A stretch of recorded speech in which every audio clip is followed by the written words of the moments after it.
Hi, beautiful soul, and welcome to Spiritually Empowered Podcast. I'm your host, Ashley Coleman. Thank you so much for dropping in with me today. Today, I'm really excited to have a conversation with my awesome friend, Elise. And Elise Kindya is a licensed clinical social worker in Richmond, Virginia. And being both trauma-informed and intuitive, she seeks to hold a harmonious and balanced space for her clients to heal. Life is both 50% positive and negative, and Elise keeps this in perspective with her work. As a holistic therapist who values the interplay of the mind, body, and spirit, Elise offers EMDR, cognitive behavioral therapy, mindfulness, is a Reiki master, and a breathwork guide. So I met Elise when I was working at a float tank. Where was it? Vitality. I worked there for like 2 weeks. And I met Elise there, and I just remember her being somebody who knew who the fuck she was and is really bold and is really just herself unapologetically. So I love to bring that type of energy onto this platform, and I'm super excited to share with you her story. And yeah, here we go. Hi, Elise. Welcome. Hey, Ashley. Thank you for having me. Absolutely. I'm excited to have this conversation. Yay, me too. Thanks for being here. Yeah. So how about we all just together take a deep breath or two and settle into our hips, our root. Feeling the earth, opening up the heart space.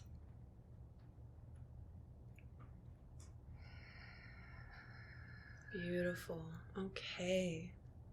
So Elise, I want to ask you right off the bat, if you are called to share, what does being in your power feel like to you? Thank you for that question. And I would say over time, this answer has evolved, because when I was younger, being in my power meant being really angry. And I would tear it up, I was the bad kid. And I thought that made me really powerful. And over time, I was able to, and I'm still it's still a work in progress, and I'm still in my process, but over time, I'm really able to shed those layers of anger, like what's inside of anger. There's this powerful book that I read years ago called The Dance of Anger that I love to refer my clients to when they also have a similar struggle. Because there's something in it, but we have to get underneath it to see like what's really at the root of anger. So being in your power to me now means really being in almost like the eye of that storm, like being able to be calm, being able to, even what we just did at the beginning of this episode, like take a few breaths, respond and not react. Figure out who you are before taking action, before talking, before responding or reacting. And knowing who you are in the sense of, and I know we've been talking about this, and I'm really excited about this part of the conversation, like breaking out of the cages that we think that we should be in. So yeah, knowing who you are, like having that knowledge, but being willing to be in your life and kind of play with it. And like play can be really powerful too. Like joy can also be really powerful. I used to think that people that were happy were like fucking idiots. I'm like, you're happy? What the fuck is there to be so happy about? That's insane. And now I'm like, sometimes if my clients are having a bad week, I'm like, you really need to go watch Ace Ventura: Pet Detective, starring the one and only Jim Carrey, whose birthday is today. Wow. Oh my God. January Capricorn. 17th. Okay. God bless America. I fucking love Jim Carrey so much. So anyways, being in your power is like being able to, I really do believe that life is 50% positive and negative. And being able to accept that and work with that. And like, yeah, if you see something bad, if you see something you want to call out, feeling in your power to do so, but also being able to hold good. Yeah. And being able to make space in your life for what feels good and like being able to hold that. I know with a lot of my clients and in my own life, that's been a really big challenge. You know, how good can you stand it? Yeah. Yeah. And it's like, sometimes we really can't stand for it to be too good. And that's not powerful. Right? So I really think that being in your power means taking responsibility for yourself. And yes, we live in this interdependent, I believe in oneness and connection and that wholeness, but I also believe in our sovereignty as individuals and being willing to take responsibility and take back your power. Yeah. You know, something that I've been thinking about a lot lately is energy protection, and not necessarily even protecting myself from outside forces, but protecting myself from my own negative spiraling thinking. Like, I have to take responsibility for that. And so developing tools for myself. Like this morning, I was finding myself in a spiral mentally. And I was like, okay, I have to stop this. And so I kind of got up and I looked at Daniel and I was like, Daniel. And I started like making these weird noises and like shaking my body and like just dancing and just being like, okay, I'm shaking off all of that crap. And then the dog, Mia, oh my gosh, she started howling, like how she howls when the fire trucks go by. And I'm like, wow, do I sound like a fire truck? Like, oh my God. But you're going to have to deal with it, sweetie, because mommy has some things that she has to release right now. So, yeah, I think being in your power is like having a 360 view on life. Like, it's all important. Your deepest relationships and the people you spend the most time with, yeah, that's really important. And it's also really important how you treat the people that you just kind of pass by on the street. It's important to have control of yourself. It's important to take responsibility for yourself. And that's all very powerful. And I do also think that, of course, like having that spiritual connection to whatever you want to call it, God, Goddess, the universe, source. But realizing that all of that you're seeking out there is inside of you and it's under you. And like, it is like the earth that we're on, right? Like, it's all just as much as we can look at everything else outside and just see that it's all a mirror to what's here, what's inside. I have found that to be really powerful. And like my own spiritual evolution with that. You know, growing up Christian and being forced to go to, what do they call it? Youth group after school. I would go with my friend. I won't say who she is because it's fine. But we used to meet up at her house first. We're like 16 years old, right?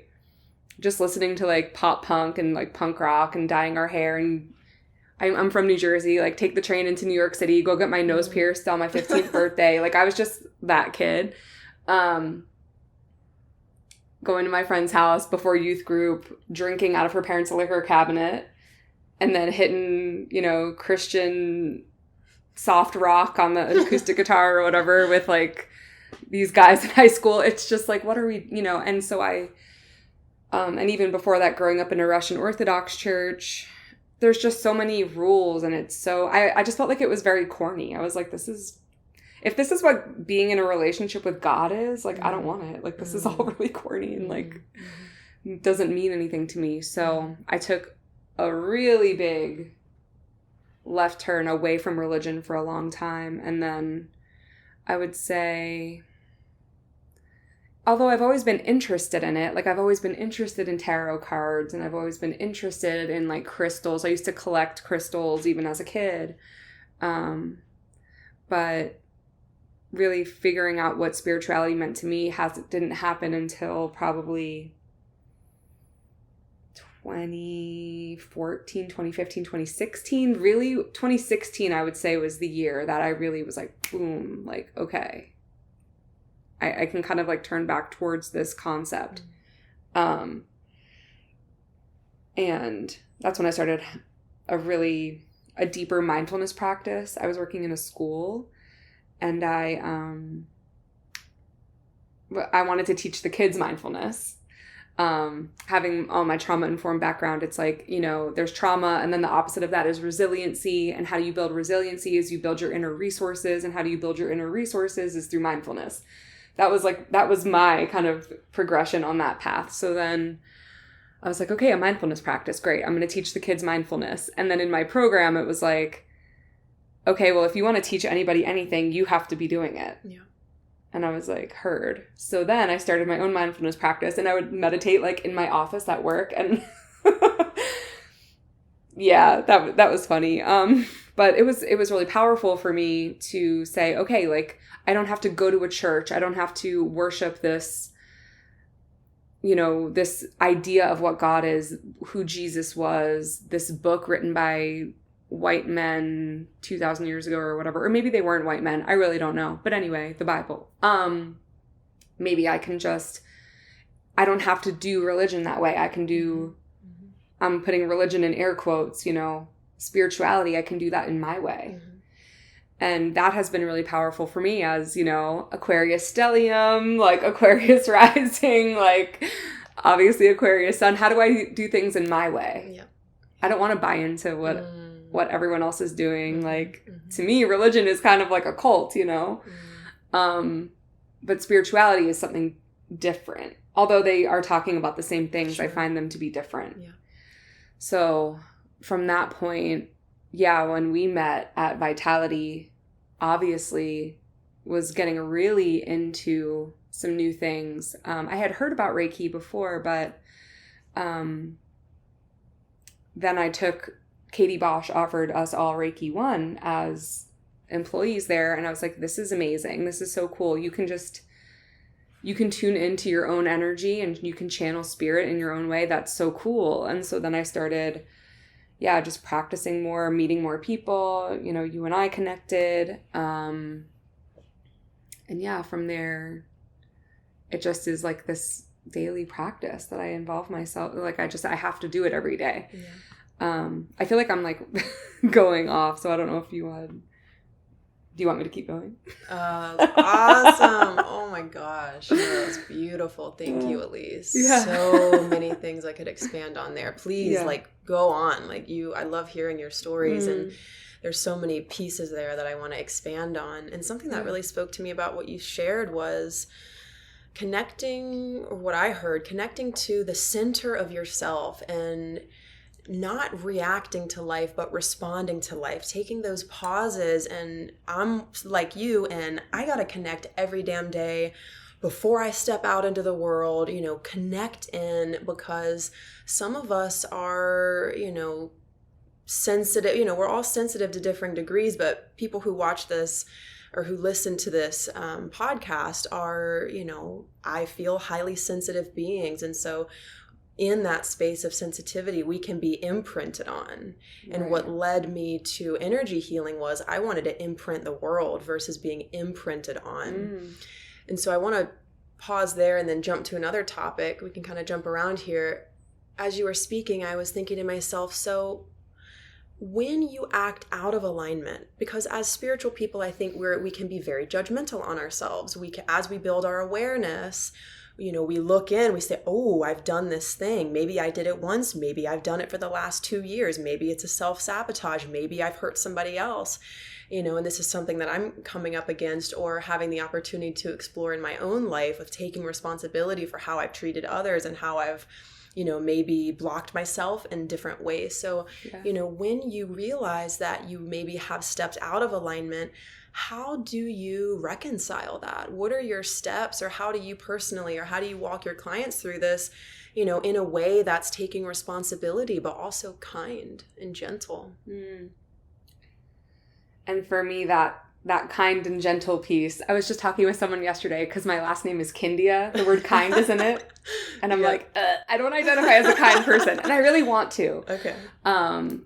Mindful self-compassion has been such a gift in my professional and personal life. I love there's a workbook called the Mindful Self-Compassion Workbook.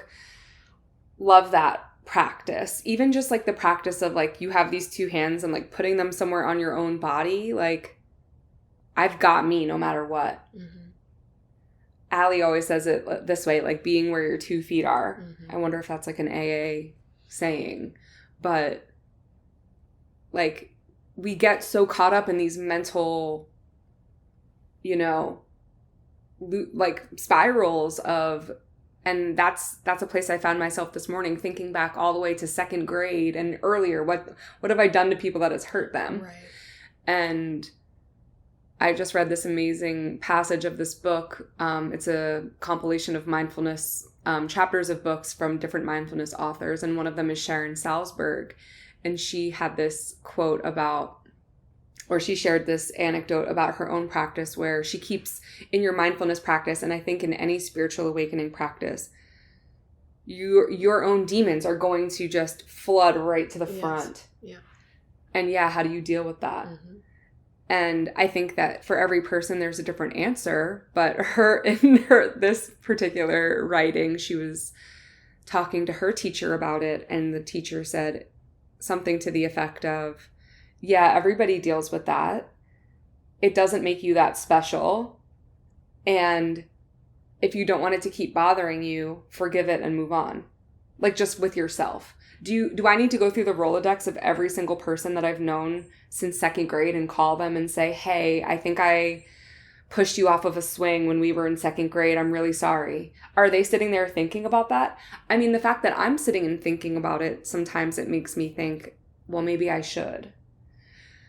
But I don't know that I need to be putting myself through that necessarily, you know, and I don't know that it does anything to help that person to hear from me. And I know there's different schools of thought on that. And so I'm not going to say that I've landed anywhere like super specific when it comes to that practice in terms of like, what do I do in the outside world or how do I make amends to other people? But I think it does always start with us. Yeah. In our, like, we have to sit with ourselves first.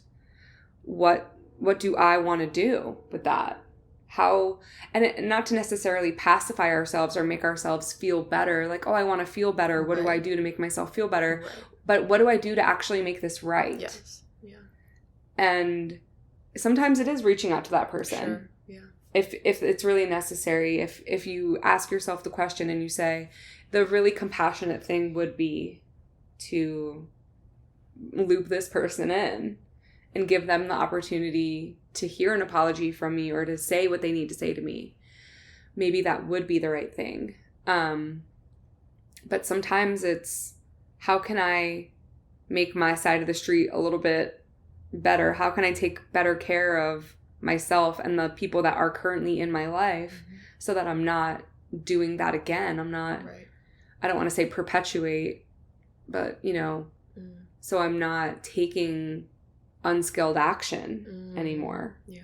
I think we do have to be really compassionate with ourselves, though, that being a human, and I'm sure there are harder things to do, I don't know, but being a human is really, really difficult. And especially in this time in history, we have access to all of the information. We could find every corner of the earth if we wanted to. Daniel does, his side of TikTok is very funny. I don't have my own TikTok anymore, so sometimes I'll like look at his TikTok. And he just has, like last night, okay, so for example, there's some guy on TikTok that you comment on his page and he'll find that very specific comment somewhere in the world. So somebody commented, find a guy on the beach with tan lines eating Cheez-Its. And he zooms into somewhere in Hawaii and finds some guy with like a farmer's tan and like eating Cheez-Its. You can find anything you want in the whole world right now, right? Yes. And that can be really overwhelming for really sensitive people. Correct. I think something I would say to a really sensitive person who is like, how do I deal with all of this? Not only like what I'm dealing with in my own life, but then all of like knowing all these things, sometimes it's like, stop accessing all of those other things. It's deal with yourself first. Make yourself, and this is something I tell my clients all the time, if you're not number one on your priority list, I think that you need to reevaluate some things. Yeah. If like Instagram and like your kids, your husband, if those are above you on your list of priorities, you really need to like rip that list out of your journal, throw it in the trash, and like make a new one, because you really need to be at the top. If you're not if you're not okay with yourself, then you can't be effective. Like you can't involve yourself in like a truly genuine way anymore. So I do think, and that might sound really selfish, but I think that if it's not like you're spending 8 hours a day just completely like looking in a mirror, you know, in your own, and maybe you are on some days, maybe some days you do need 8 hours of like, I only care about myself right now. And that's okay. But I think oftentimes people don't realize how quickly, once you feel full in your heart and it feels like it's overflowing. I got the Ace of Cups today as in my tarot reading too, so that's interesting. Once your cup is overflowing and you feel like you're full to the brim, now whatever's spilling out is for other people. Yeah.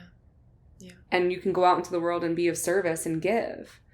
And I just find that really a powerful message that has helped me. So I guess I would say that would be a practice that I have very much landed on, is like, make sure that your cup is full first, and then you can give what's overflowing.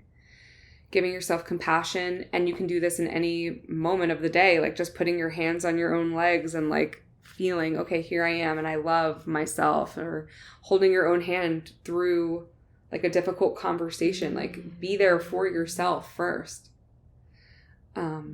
Don't disappoint yourself. Don't abandon yourself. Like you are always, and this is an interesting thing about dissociation, right? Like we think we can abandon ourselves by, and sure, substances make that easy. If you drink or if you do these other, like if you ingest something that makes you completely detach. And then there are, of course, dissociative disorders that, you know, people develop through having gone through trauma and things. And those are absolutely real. And yet you're still always with yourself. Like you're going to come to, and then you're going to be in your same body. And so how can you really lose track of yourself? If that pattern just keeps going, then you'll lose track of yourself.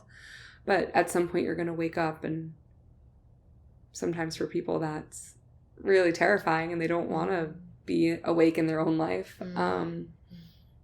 And I, you know, for some of those people, I can't blame them. But as somebody that I used to drink a lot, and I've been sober for a little over 3 years. Snaps, claps, you know? Yes. And that feels good. And yet, I mean, the demons just keep coming. Sure. Yes.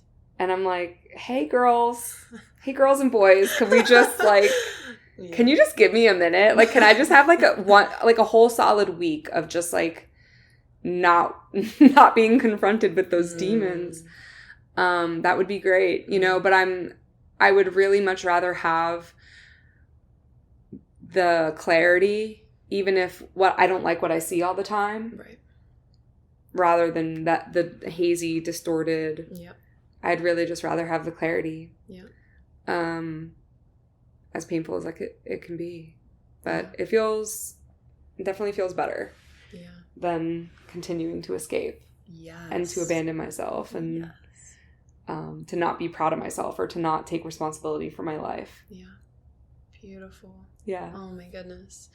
Yeah, it's like this line of responsibility and kindness, or this, not like this strict line, but this flow of, you know, because I know for me, I went through my own addictions, as you know, and I tried the route of extreme self-judgment, and I tried to come at myself with swords of judgment, you know, every time I would binge eat, and this went on. I literally thought I would never get, and this was after I was sober, right? I was, you know, using food. So like you said, things keep coming up, right? Mm-hmm. You take away the substance, what's still there underneath, you know, and I learned that, you know, what we use to get beyond ourselves is a medicine. So it's like, it's not addiction, and the substance is the medicine that we are trying to use in order to soften something within us. And so I love to look at, there's a skillful part of you. If you binge eat, or if you know, do these things, we all have these vices, right? It's a skill and an inner intelligence that says something isn't right. Right. Something is not okay. And so I'm taking this action, whether it's destructive or it's the gym, whatever it is, there is an inherent intelligence in reaching for something outside your body. And that really unshames it. I took this whole course, Elise. It was about unshaming. It was with Simone Soul. Oh, yeah. Yeah, she's awesome, right? And so, what my addiction taught me, specifically, the food stuff, was I get to love myself even when I quote unquote fuck up. Like that, I heard this from Matt Kahn. It was like, if something is still with you, if you still have this issue or problem, whatever it is, it's not done blessing you yet. And that's not to take away from the suffering or the pain of it. Like, that's totally fucking real. But it's like I started to change the way I viewed this problem with food. And I learned that one of the gifts of that painful pattern was to love myself unconditionally. Unconditional love means there's no conditions. Right. That's literally what it is. And for me, I'm blessed, that I grew up with that. And so I was able to reach that in my consciousness. Like, my parents, if you kill someone, will still love you. It was this unconditional peace. And I think people who don't have that growing up, I love you and I fucking wish that you did. You deserve that. And, perhaps it's part of your divine mission to learn how to grow that in your body and walk people through the process. Because something that's innate, you don't necessarily know how to walk through it and stumble and crawl. So I think, that from pain to purpose vibe of, I wasn't handed this, so holy fuck, now I have to learn it from the ground up. So I'd love to ask you, like, what is your from pain to purpose vibe? What comes to mind? If you want to share on a pattern or a painful something that you are in the process of, because perhaps we never, we're never done, right? Like the second we think we're done, like, oh shit, here we are. Yeah. So, what is something that you are in the process of turning to gold? Something unique to Elise that you are building from the ground up in yourself? It's a good question. It's kind of a hard question. Let me think on that for a second. Because I've always thought of myself as really, I think, how do I want to put this in words? I've always been very motivated. I have a lot of passion inside of me. And I haven't known exactly where to direct it. And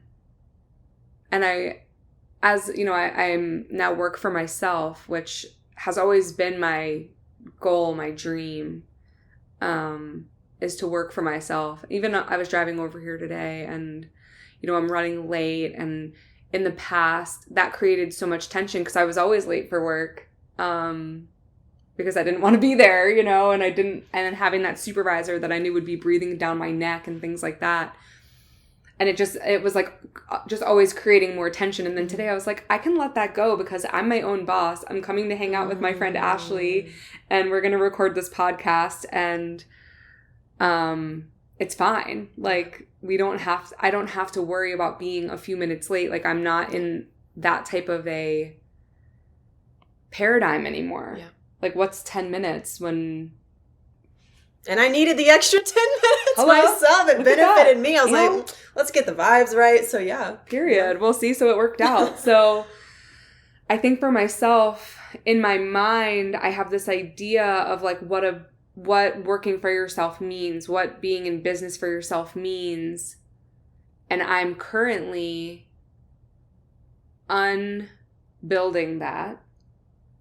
Deconstructing that. That's the word. I'm like unbuilding. I what? love it. Yeah. Like this concept of reparenting, like you need to unlearn the toxic ways you learned how to do things and then reteach yourself the new ways. Yeah. I'm currently in the process of like, what does working for myself actually mean to me? I keep having this thing of like, I do want to be in person for certain parts of my business. Yeah. Also, like, to get out of my own house and just, like, I'm an extroverted person. Yes. On the Myers-Briggs, I'm an ENFJ. Very heavy on the J, by the way, like, judgmental. Oh. I can change my J score because I know which questions to change. Oh, like, I know how to change my answer. Like, because I had a therapist that was like, take the Myers-Briggs. And I was like, well, you already know I'm an ENFJ. And she was like, yeah, we know. But when I took it, I was like 70% J. And I was so ashamed of that. I was like, I need to change this. So then I went back in and I became like 19%. I was like, okay, good job, Elise. I'm really like 100%. So I can be very like, it has to be this way. It has to be this way. And I listened to your podcast, your newest episode last night, where you were talking about right and wrong. And it has to be this way or it has to be this way.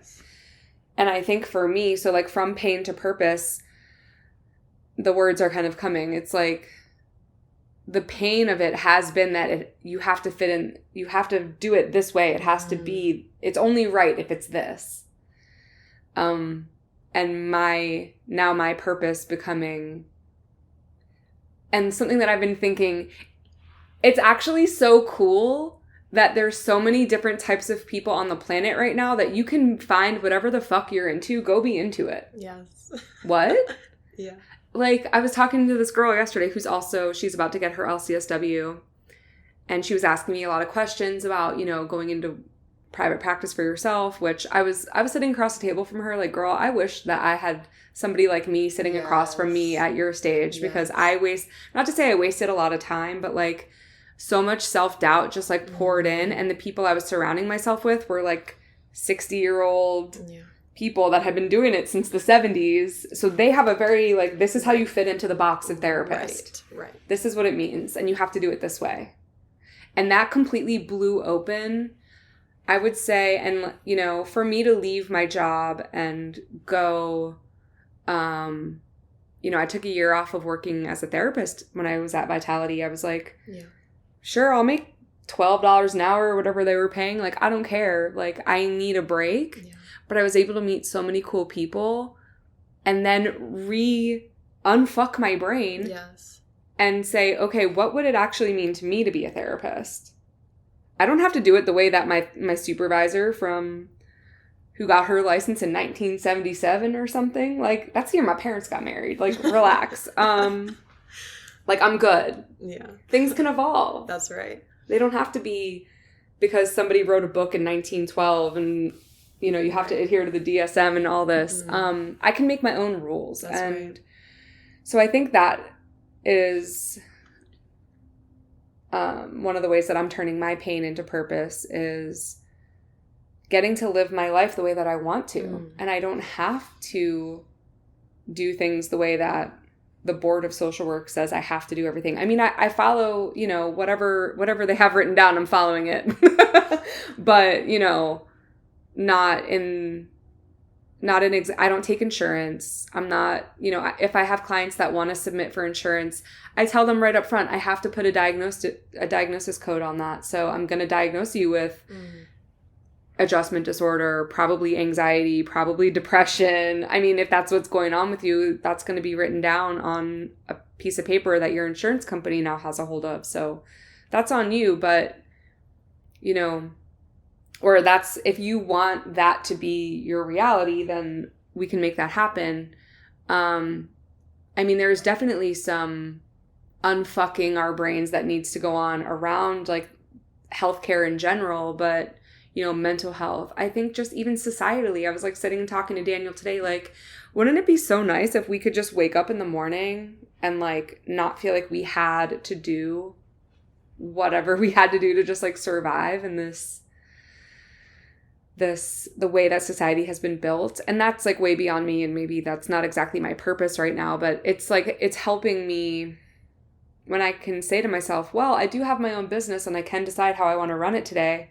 Like this morning, I'm in charge of myself. I said, I'm going to go to Ashley's in the morning. I have one client today, and then I'm going to get a massage, and then I'm going to the chiropractor. That's my Tuesday today. Beautiful. Like, yeah.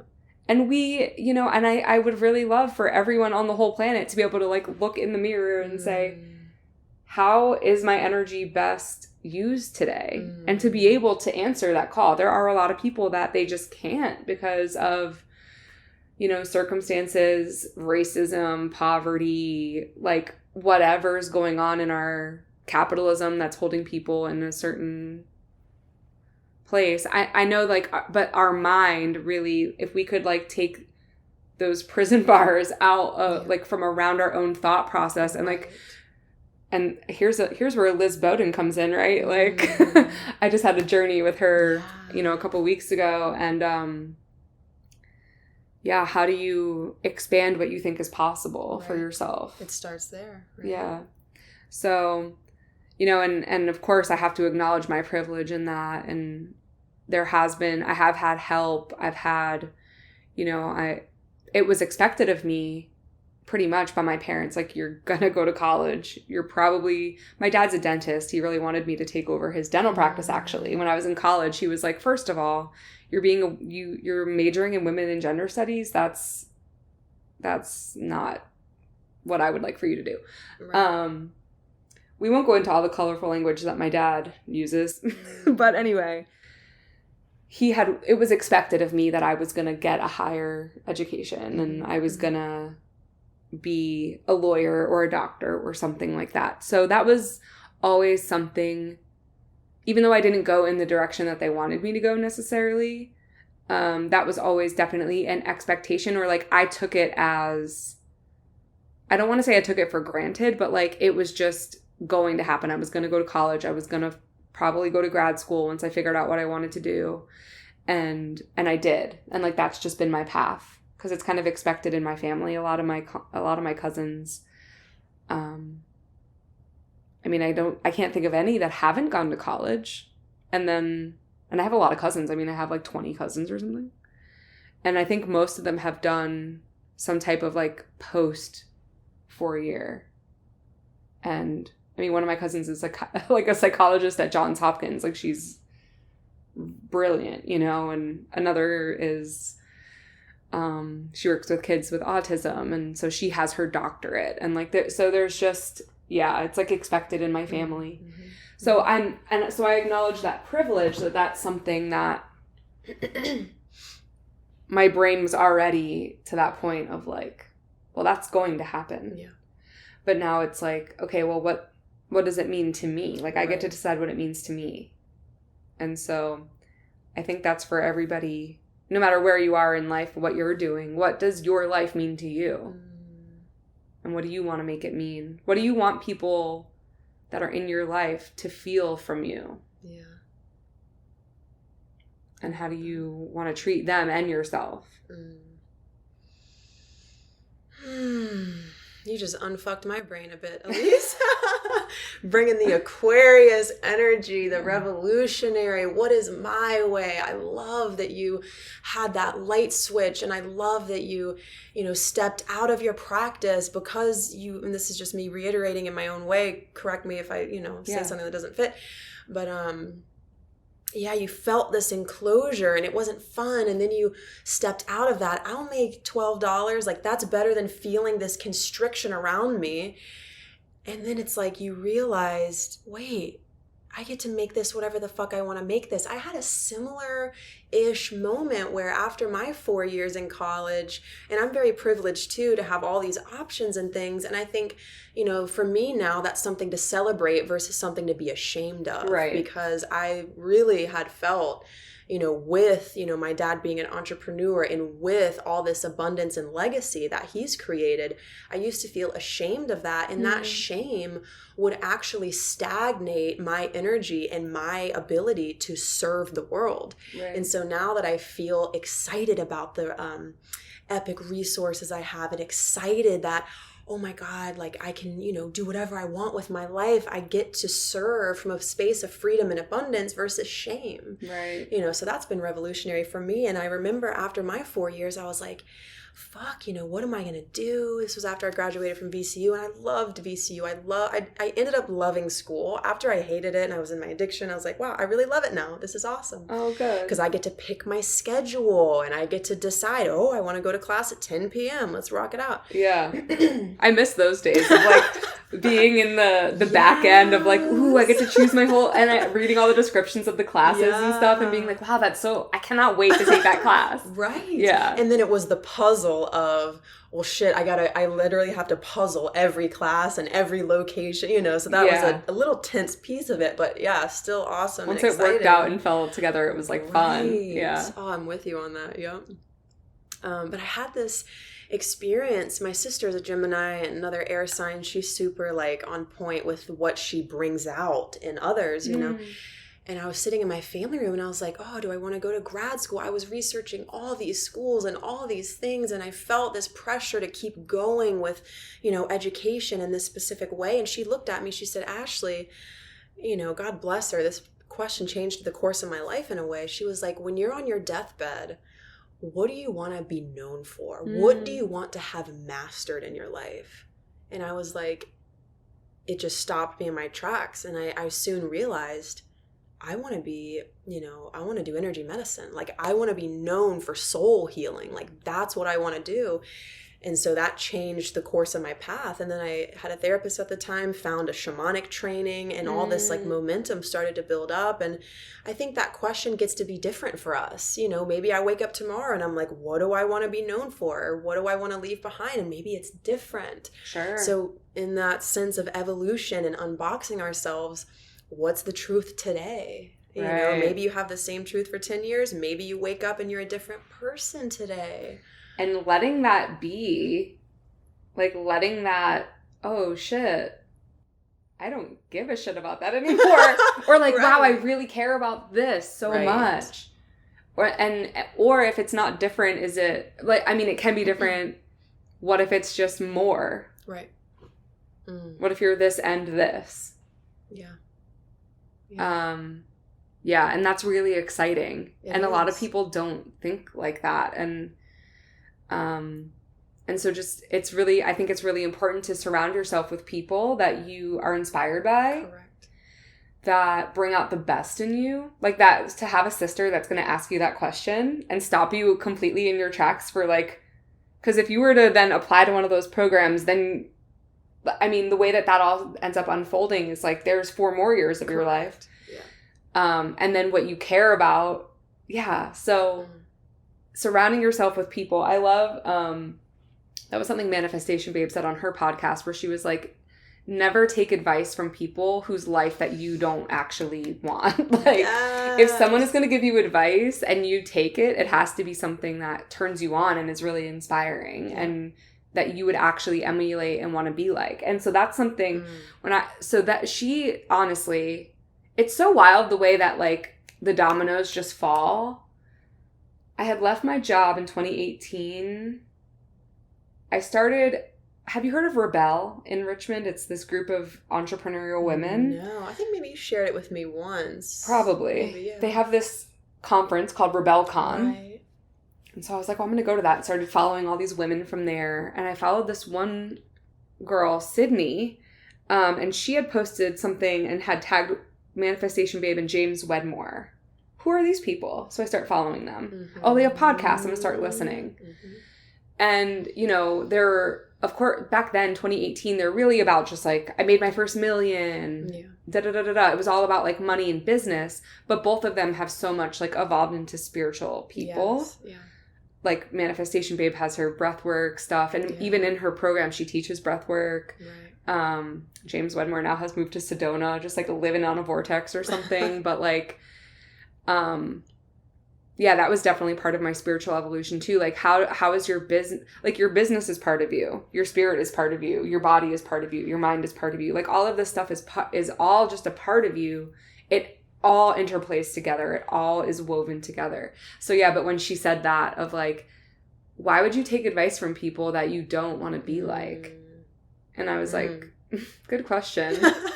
Wow. Love you, girl. Wow. A Libra right there. Yes. Yeah. But yeah, so I think that's a really important thing for anybody listening. You know, if you have people that are telling you what you should and shouldn't be doing, you know, take a step back and say, who are they and where is that coming from? It's probably coming from a good place, but do I really want to emulate? Do I want to take their advice? Do I want to be like that person or not? And really, I mean, finding out who you are and who you want to be just on the inside, outside of anybody else's opinions or influence or anything, is really more important than anything else. But yeah, when somebody is not inspirational to you, I wouldn't take their advice, really. Yeah. Find people that are inspiring. You know, you're most like the 5 people you spend the most time with. That's right. Yeah. Find people that you want to rub off on you. That's right. Because that is, you know, neuroscience is like our brain is the most, you know, it's so absorbent. It's so moldable and malleable, and you can change your habits. You can change all these connections in your brain based on your environment. Your brain wants to shortcut your life. Your brain wants to make your life as easy as possible. So it's going to adapt to the environment that it's in because it has to live. It takes so much energy. I mean, oh my God. And that's something that we learn, you know, in EMDR training is like when you go through a traumatic experience, your prefrontal cortex, which is, you know, the most evolved part of your brain, goes offline because that's the part that takes the most energy. Our critical thinking, our ability to rationalize, our ability to think in language, like, so our brain is very powerful. It takes a lot of energy to form our own thoughts, like to have original thoughts takes a lot of energy. So if we can surround ourselves, you know, using the subconscious mind, hacking that part of ourselves, even like I notice in your house, like it's very like calm and serene. And I would imagine that helps you to shortcut yourself to that. If your house is like full of stuff and there's stuff everywhere and like no judgment, but like that you see that and your brain feels the chaos of building. Right. And so, I would just say surrounding yourself with the things, the people, the environments that you want to be like is going to help you be like that. Right. I don't really believe necessarily that when we know better, we do better all the time. I think sometimes, but you know, a lot of times, and our brain wants to help us. It wants to make things easier. So as much as we can, like following that. I love that. Yes to everything. Hit us with the neuroscience. Hit us with the science. Yeah. I love it. Wow.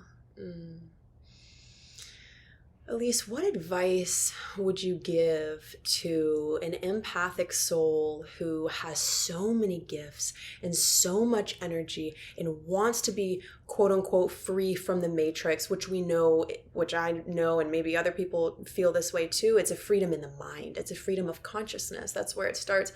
What would you say to somebody who wants to build wealth and share their gifts with the world? If, say, somebody doesn't have a business yet, or maybe they, you know, let's just say they don't, you know, how do you direct your gifts to be of service to the world in light of this From Pain to Purpose? And take that wherever you want to take that. Like, you know, what would you say to somebody who has all these gifts and doesn't want to be boxed, Aquarius style? You know, where would you lead them? What would be the first couple steps that you would have them explore? Well, of course, what we've been talking about, like getting clear with yourself. Always checking in, like just landing solidly in yourself. Although I know an Aquarius wants to be in another galaxy or another dimension or something, but like land in yourself. What is the intention for like what you're sharing? But yeah, if it is to be self-sustained, if it is to quote unquote escape the matrix or like, you know, I do think that it's, like capitalism and all of that, like it does have its far reaches. Like there's that episode of The Office where Michael is like, I'm just going to get on this train. I don't know if you watch The Office, but he's like, I'm just going to get on this train and like run away from all my debts. And then his girlfriend Jan comes and is like, your debt follows you electronically. Like you can't just run away from your life. Sure. Like your credit card company's just going to keep sending the bill. It's not like you don't exist anymore. So,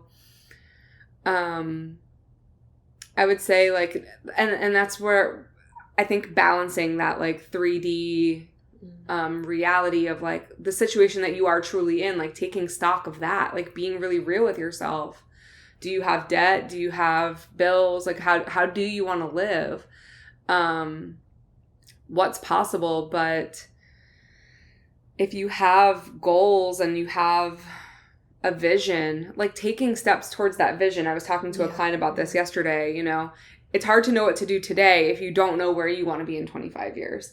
Like if you don't have your life vision planned out, if that feels really unattainable, like let yourself dream that big and then step it back 10 years, 5 years, 1 year. Okay, if I want to be on January 17th, 2024, if I want to be in this X, Y, and Z place, what are the things I have to do starting today to get there? So one thing that I really I use in my own life, actually, this notebook that I have, the 12-week year.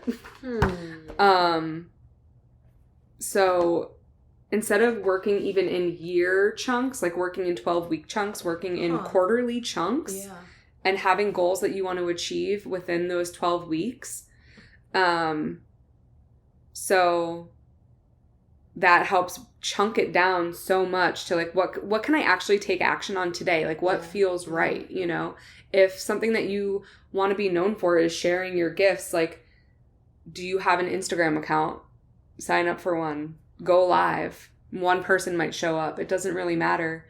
Get into your own energy around like what it is that you have to share. What are the avenues that you want to share it in? And like, you have to then do it. Correct. You have to take action. That's right. And people will resonate with it eventually, or maybe they won't. And then maybe that's good direction for you to say, okay, this isn't what I need to be doing. Having those, like constantly having check-ins with yourself around like, does this feel right?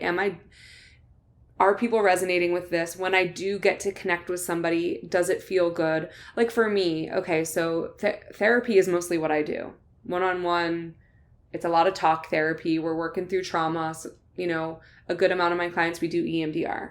Love that work. I also really love Reiki, and I really want to be doing that more in person. I have a space now that I'm doing that out of. I've had one person in the last month. It's not the thing that's flying off the shelf. People aren't really booking that with me right now. Does that mean I'm going to stop advertising for it? I mean, if I, you know, and so for myself, this is like personal right now. So I'm walking myself through this process, right? Because in 25 years, how old am I going to be? 60 something? I want to be, I don't know that I necessarily want to be, I just want to have done my best in life. And for me, like my path is helping people face the truth and heal and feel whole with themselves, raising their own consciousness. Okay, so that's what I want to be known for. Something that makes me feel good is sharing space with people in person, channeling this beautiful energy of Reiki, sharing that with them, sharing with them. I have claircognizant abilities too. Like I just like know shit. Yeah. And so somebody will come in for Reiki and I'll be like, oh, X, Y, and Z is going on with you, isn't it? And they'll be like, yeah. I'll just know that kind of stuff. So like I love having those kinds of conversations. Here, let's pull a card. Oh my God, this card means this for you, doesn't it? Yes. So just do it, you know, and put yourself out there. Maybe it's not going to be the thing that flies off the shelves, but if I get one Reiki client a month and then I teach 2 breathwork classes a month and then I have my however many therapy clients I have a week, like I'm good, you know? Yeah. Having conversations like this, getting on my Instagram every now and then, going to start my own podcast back up again, like doing the things that light you up. We're still in the matrix. You still have to pay your taxes and shit, but like, do you feel better? Do you feel more like yourself? Do you feel like when you look in the mirror, when you put your head on the pillow at night, like, wow, I really showed up for myself today. And I really shared what was on my heart and I was really vulnerable. But at the same time, I felt really powerful. Yeah. That for me is how I can go to sleep at night. Yes. And even though I know that I'm still here and I have to live and I have to, you know, my work supports my life. It's still work that I want to be doing. Right.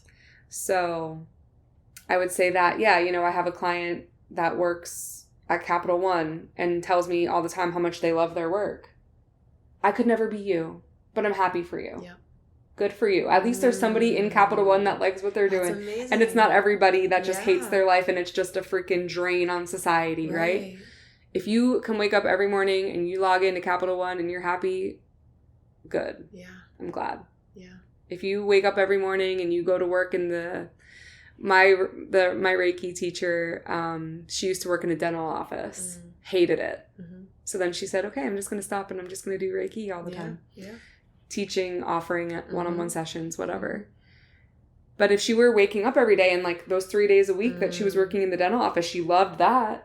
And she loved what she was doing elsewhere, you know, that's great. But when you are in your own energy and you're like, I hate my life, I hate what I'm doing, that is being in the matrix. So if you can wake up and you're like, I love what I'm doing, and nobody can take that from me. Right. Damn. That is so beautiful. You really simplified that and brought that home. Do you love this? You know, because that was beautiful, Elise. Thank you for sharing that. Even the things that we love can also scare the shit out of us. Like my vision of, you know, being on stage and offering, you know, teachings and medicine. I'm like, and I've worked with you I did a visualization session and that's how I remember you and your gifts in a way is through, you know, your visualization, your envisioning. So thank you for that. Yeah, you know, we love it. And, you know, for me, it's about facing my fear. Like say, you know, I want to get on Instagram and I want to do a live, right? And it feels right. My soul is telling me to do it. And it's this intuitive thing. And right before I hit start, I hear this voice that's like, nobody's going to watch it. And I also learned through manifestation, babe, that your ego, who's not concerned with your expression and expansion, it's concerned with your life being alive. Like, this ego is amazing. It's so beautiful. It's focused on survival. It's not focused on thrival. And so that frantic, stressed voice, we really, I feel, need to acknowledge it, know where it's coming from, because if we're not mindful, we'll live our life in quote unquote safety. And that's my rising Aries medicine for the people in a lot of ways. And myself, it's like, jump. You know, take action, take messy as fuck action. There was this quote from my shamanic book by Alberto, Oracle deck, which I love, by Alberto Villoldo, and a couple others, which I'm sorry, I can't remember their names, but it's like, any path will lead you there. Start walking it, and I love that. So it's like dreaming, embodying that inner child, you know, what is the vision and the dream? And I dare you to believe in it. Right. My dad taught me that. My dad quit his job with 2 kids and his wife didn't work and he quit his job. He had overlay though. Yeah. You know, he did it, you know, with some overlay, with some buffer, with some support there. Sure. You know, don't just fuck your life up. Yeah. Just put a freaking stick of dynamite and be like, let's just see what happens. Listen, North Node and Scorpio might do that. I might do that. Like, I might blow some shit. But I hear you and you're right. I totally... With 2 kids, maybe, I don't know. Sure. Yeah, exactly. Yes. Right. But yeah, right. Yeah. That's amazing. Right. And so, you know, one of his biggest teachings is the world will beat you down. You know, you have to, if you let it, you have to believe in yourself. You have to believe in your vision and take messy action. And just like you said, have a goal and work it backwards intuitively. Yeah. And if you're meeting your fears, congratulations. Right. You're on the right path. Right. You're going to do it afraid. 100%. Tell us. Yeah. That was something that James Wedmore said too, where he was like, fear is going, like, kind of exactly what you said. Okay. You turn on the live. Is that the same fear as I'm about to go deep water diving with frenzied great white sharks? Like if you are in the middle of the ocean and some fucking shark comes up on you, you're probably going to die. So like maybe don't go out without a cage. Yeah. Like if it scares the shit out of you because it's going to kill you, then okay. Yeah, correct. Yeah. Don't do it. Mm-hmm. Like that would be dumb as fuck. Mm-hmm. But if it scares the shit out of you and it's going to expand you, like absolutely fucking do that.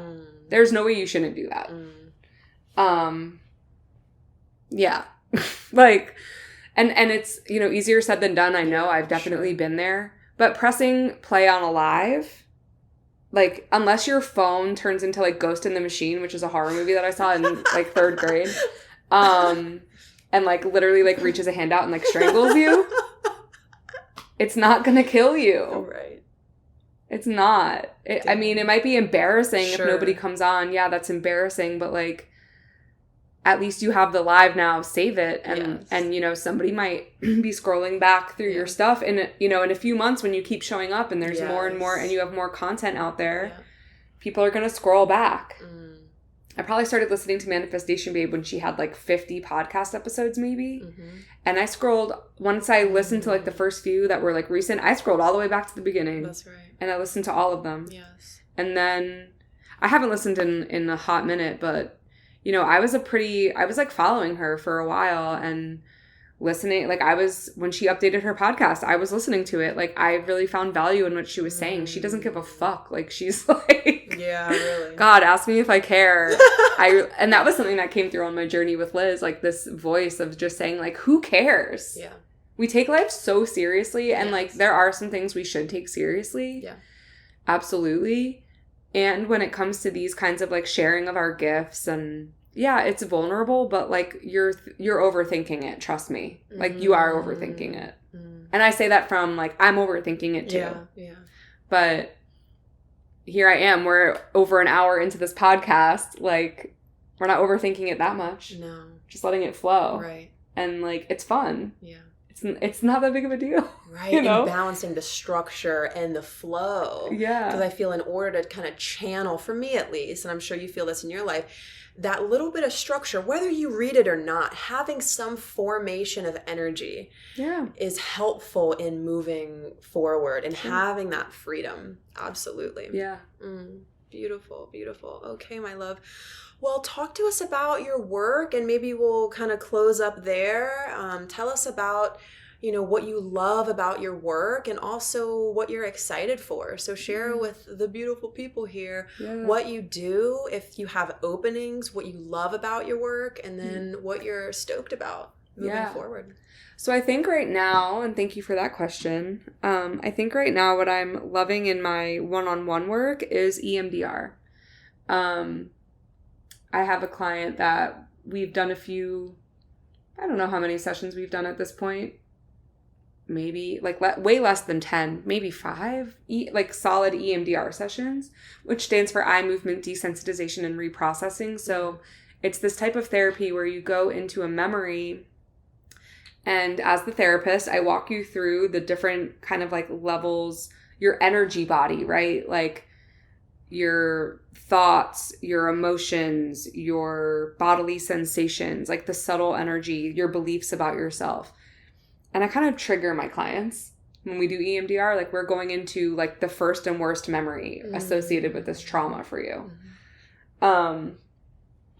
But through the process of EMDR, which uses bilateral stimulation, so I have this software on my computer that, you know, it does sounds in either ear and the clients are following with their eyes. So activating the right and left brain. As I said earlier, when you go through trauma, your brain like turns off the prefrontal cortex. Going back into the trauma with the bilateral stimulation brings that part of the brain back online. So now your logical brain is looking at this too. I have a memory of that where this happened and I always used to see it through my 6-year-old eyes when I would think about it before EMDR. After EMDR, I saw it as my adult self watching and being like, what in the actual fuck is going on here? Whereas before I was like, oh my God, I'm disgusting. I'm ashamed. I'm a terrible person. And then my adult self was like, are you kidding me? Like, I don't feel triggered by that in the same way. Like I just, an adult man shouldn't be coming at a 6-year-old child. It's just kind of like, it makes it make sense. Yes. So EMDR helps trauma almost like make more sense. And so when we have a traumatic memory, it really triggers, you know, logical brain is completely offline, bypassed, and we go into this like fight or flight. When EMDR brings it back online, we're no longer going into fight and flight over that memory. And so, and we bring more logic to it. We bring more perspective, our adult perspective.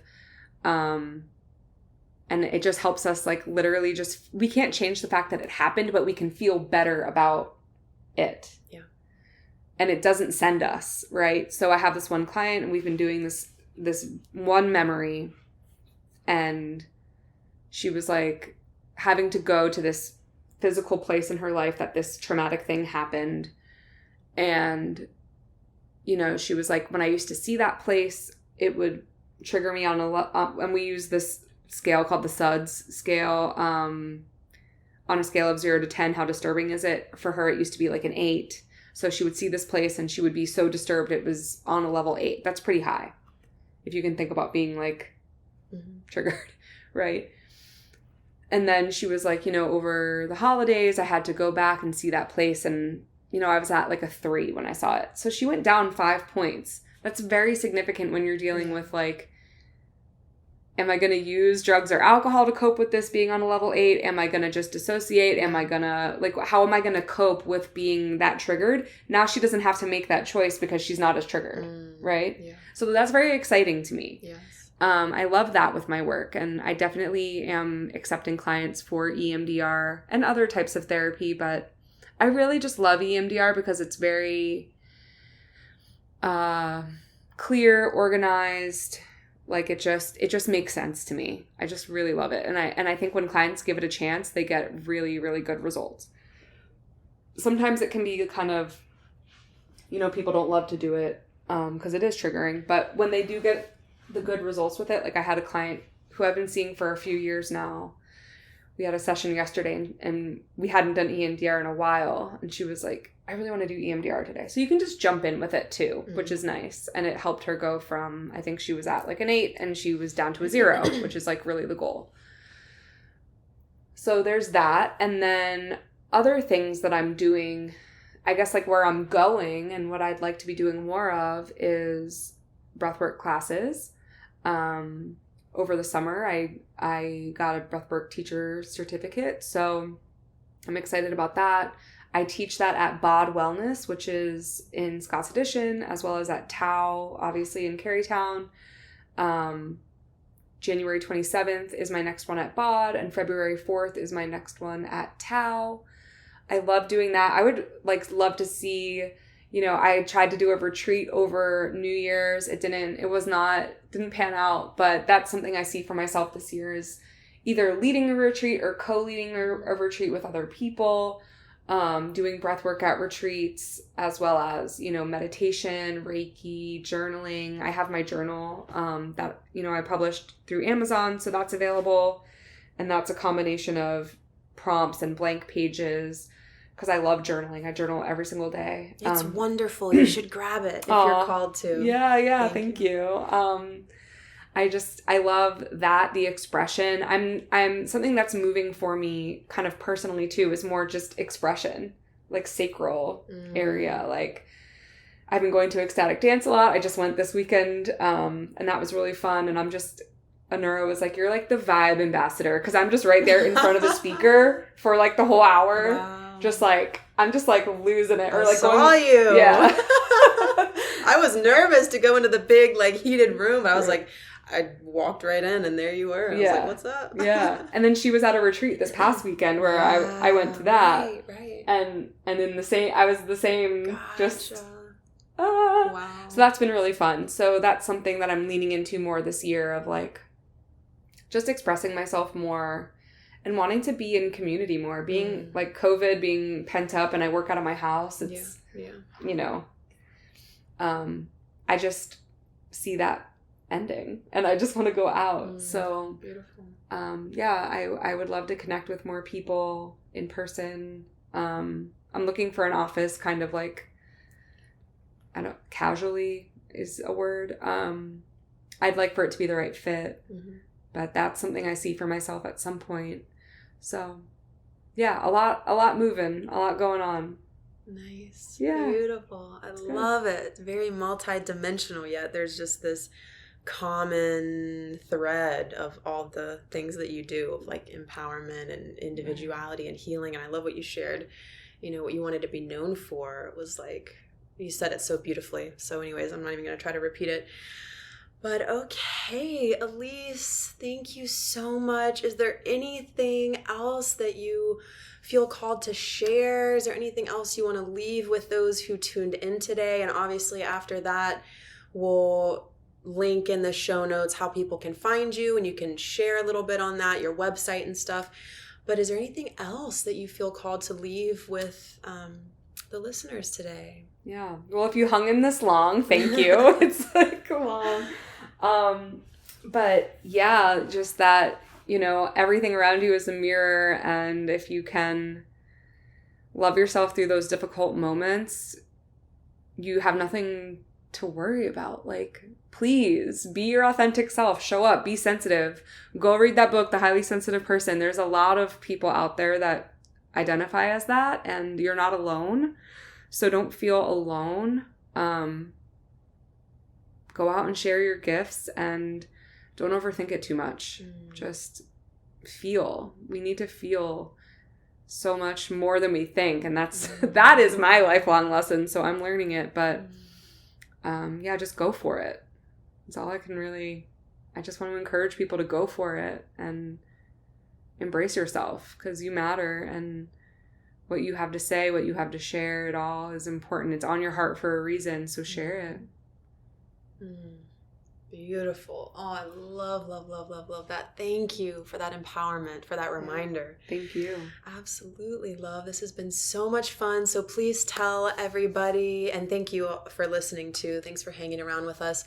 So share with us your website, your Instagram, and all that before we close out. It's all just my name. So my website is elisekindya.com. My Instagram is @elisekindya. Just keeping it simple, so it's easy to find me. I try to show up on Instagram. I'm usually in my stories more than anything else. So, just trying to share more. And my podcast is called Returning Home. And that's really about like all of that unlearning that I talked about earlier. So hopefully I'll get that back up and running this year is the plan. I got to learn all that stuff, but so that'll be a place to find me as well. Awesome. Highly recommend. We'll have all the links in the show notes, my friend. And thank you so much for tuning in today. How about we share another deep breath? Thank you so much, Elise. Thank you, beautiful listener. So glad that you're here with us and with me. And I will talk to you very soon. Love you so much. Hey, love, thank you so much for tuning in today for Spiritually Empowered Podcast. I hope you absolutely loved this episode. And if you did, please share it with somebody who you really feel would benefit from these teachings and from this remembrance. I hope you have an incredible day wherever you're at in your world, and I will talk to you very soon. Love you.